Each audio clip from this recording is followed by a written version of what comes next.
জোরপূর্বক পারিবারিক জমি দখলের চেষ্টার অভিযোগ ওঠার পর জনপ্রিয় নায়িকা পপিকে নিয়ে চলছেন নানা আলোচনা। পপির বিরুদ্ধে জিডিও করেছেন তার মা বোন। বিষয়টি নিয়ে প্রথমে চুপ থাকলেও এবার কথা বলেছেন দীর্ঘদিন ধরে অনেকটা আড়ালে থাকা এই জনপ্রিয় নায়িকা। 6 ফেব্রুয়ারি গণমাধ্যমে একটি ভিডিও বার্তা পাঠিয়েছেন পপি। সেখানে কথা বলেছেন জমি দখলের অভিযোগের চেষ্টার বিষয়ে। জানাবো সেই কথা, তার আগে অনুরোধ আমাদের পার্শ্বচিত্র চ্যানেলটি সাবস্ক্রাইব করুন প্লিজ।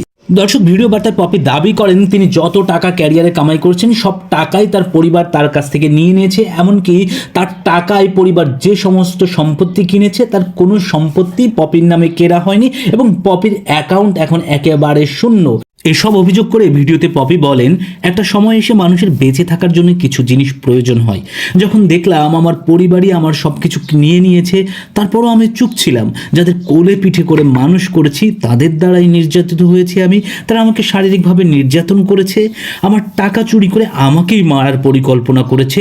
শুধু তাই নয়, আমাকে মেরে ফেলার জন্য খুনিও ভাড়া করেছে।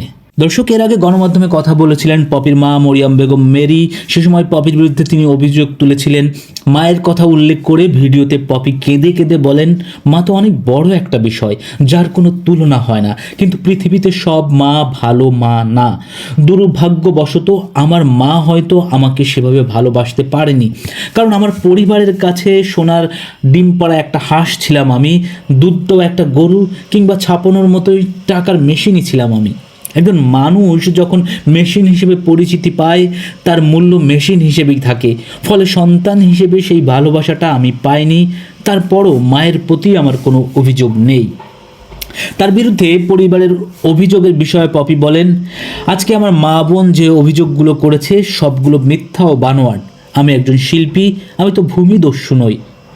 ভিডিওতে আরও অনেক কথার পাশাপাশি পরিবারের প্রতি অনুরোধ জানিয়ে পপি বলেন, আপনারা শুধু আমাকে ভালোভাবে বাঁচতে দিন, ভালো থাকতে দিন, তাহলেই আমি খুশি। আমি আর কতদিনই বা বাঁচবো? যে কদিন বাঁচবো সুন্দরভাবে বাঁচতে চাই, একটু ভালো থাকতে চাই, সৃষ্টিকর্তার নাম করতে চাই, সুন্দরভাবে মরতে চাই। দর্শক, পপি ও তার পরিবারের জন্য আমাদের ভালোবাসা রইল। আমরা এই দ্বন্দ্বের শান্তিপূর্ণ সমাধানের অপেক্ষায় রইলাম। সেই পর্যন্ত আপনাদের কাছে অনুরোধ, সাবস্ক্রাইব করে আমাদের পার্শ্বচিত্র চ্যানেলটির পাশেই থাকুন।